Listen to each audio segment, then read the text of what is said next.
let's go ahead and go to. You don't want beef, man. No, I don't want no problems. No smoke.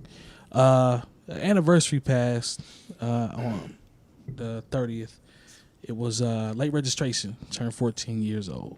Now, this was back when Kanye was what I call Kanye. It was on the trajectory to being like damn near top 5 status. Like coming off College Dropout, he's trending up. I remember when this album dropped, the orchestration they had on there, the all the extra strings and stuff. I really love this project. You guys have any memories of this album? Anything that stood out?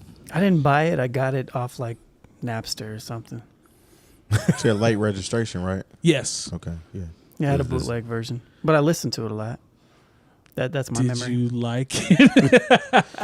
No, it was good. I liked his first 3 projects. Yeah, he started off with a bang. Yeah, I inherited it. But I guess my point of that is what was on this album. I don't remember. This was crack music. This is Diamonds Are Forever. Yeah, Roses. What was this? Through the Wire. Through the Mama. First one. Hey Mama. Hey Mama. What else is on? Oh yeah, I'm tripping. We Major. We Major with Nas. Yep. Diamonds was a single. Diamonds. Gold Digger. Gold Digger, yeah. Which was Gold probably Digger's my great. least favorite song on that album. That was huge though. That joint worked though. It was huge, but yeah, like there was so. Jamie Foxx. That's home. Jamie Foxx was in his feature bag back then too, though. He was everywhere. But no, Celebration. Celebration. Yeah. Yep. That album was called. Go ahead. Late Diff, for that. my fault. Yeah, I'll be late. What are your memories on that album? What you think? I know you the biggest Kanye fan here, probably. So probably might be, but I mean that was just a good time in Kanye history. Agreed. He was batting 100. Everything he was dropping or involved with. I mean, he went from that to helping Common put out 2 classic albums back to back. Talk that talk. He was involved with Dilated Peoples. Yep. He was involved with well, they had a feature. What's my guy guys out of Detroit? Slum Village. Slum Village. You know, he was definitely in his bag, his backpack per se. Quali, Quali, yeah. There's a Little Brother verse around that time too. Mm-hmm. Oh yeah. He was instrumental in I see now. Hate for that. Putting Twista back in the forefront too. Oh yeah. Oh, no true. question. Yeah, and that was from his first album. So then he Twista followed up with. Well, he what put was that, Lupe on, really. Kamikaze. He definitely helped with Lupe. Touch the Sky. That was Lupe's first track on Touch the Sky. Touch the Sky. Yeah. Yeah.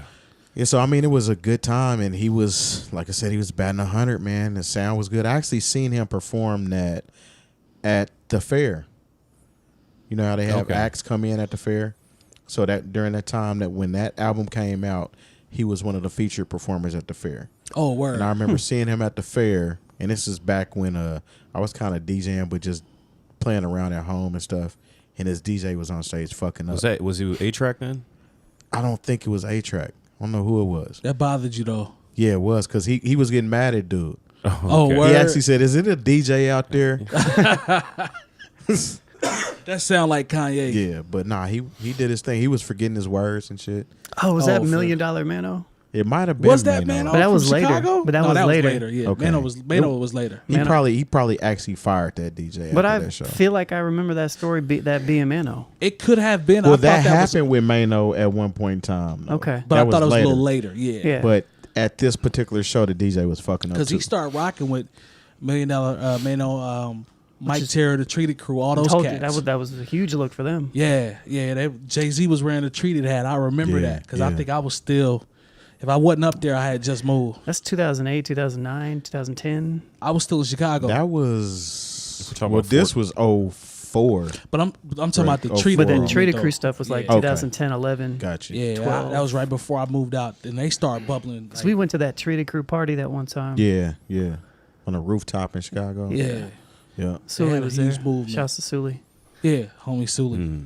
But go ahead, Jay Moore. I'm sorry. Not to. Well, no, because I remember buying the album basically the week it came out. And I just remember being broke, but somehow I had done something for like maybe work the door at one of the clubs. You gonna muster up that Tuesday money. And Yeah. He gonna find that bread, ain't he? And I was able to still get it for when CDs would be $9.99 that first week. Best Buy.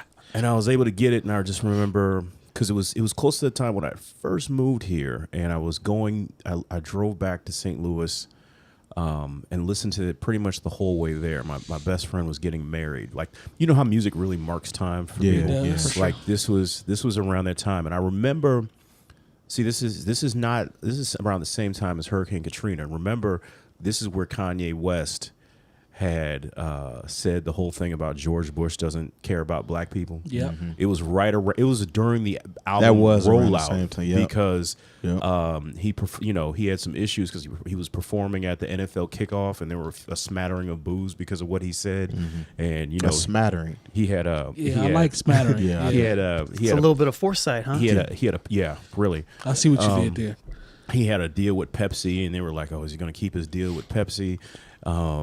And also, I remember it was crazy because this kind of goes back to what we were saying before. I remember he was the first like hip hop artist to say something about like, why are people tripping on gay people? I remember he sat down with Sway on MTV, to talk Because his cousin was gay. Yeah, it was something like that, and it was just like, because you always heard it from the other side, because we all grew up in that time to where it was a lot of maggots flying in hip hop records. MAGA hats? Not MAGA hats. I see where you were going though. What Dave Chappelle was yelling. Yeah. What he basically. Juicy Smollett. No, not that one. Right. So I just remember there was this is around the time like Young Jeezy's first joint came out, and it wasn't that far away from when Common had come out. But it was also, this is also when I remember seeing the first little dip in the music industry to where people decided Franchise boys? buying, not culturally and also financially, to where people were not buying records like they used to. I stopped. That's what I mean. That was part of what I was Yeah. doing. Like I went through a phase where I didn't buy music for a minute. Yeah. And I just downloaded everything. Everything, because it was there. It was just there to go get. Overload. And I remember by the time I got to the next album, I had Graduation a good 2 weeks before it came out. I remember when Commons B came out. I remember getting that. I bought that one though. I bought that too.